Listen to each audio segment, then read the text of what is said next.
From after the Civil War right up to the first quarter of the 20th century, according to descendants of the Gross family, there were over 70 African American families who either rented or owned property and lived along the southern stretch of Mackalls Road.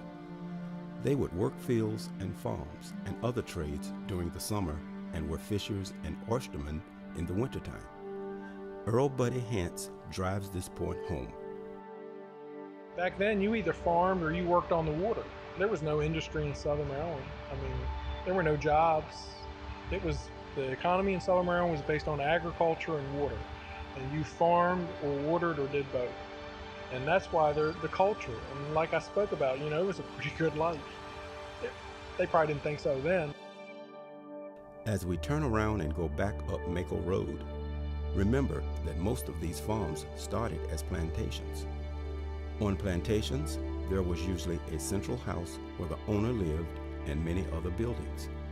Many slave families lived in small houses with one room on the first floor, a fireplace, and a loft upstairs where the children slept. These were very much like the houses that the first settlers in Maryland built. There were no glass windows.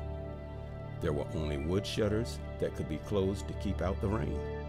The slaves often built their own houses. Trees had to be cut down, logs shaped and put together.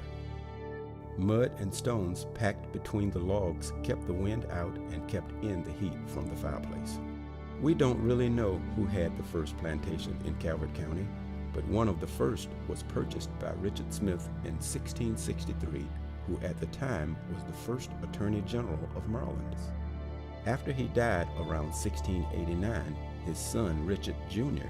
inherited the property. Like his father before him, he was a lawyer. The first slave ship documented in Calvert County was the Fly, recorded in St. Leonard Creek near Smith's property in 1697. We may certainly assume that there were others earlier than that. We can conjecture an association of the Fly and Richard Smith, who was a legal representative of the Royal African Company, who were English slave traders.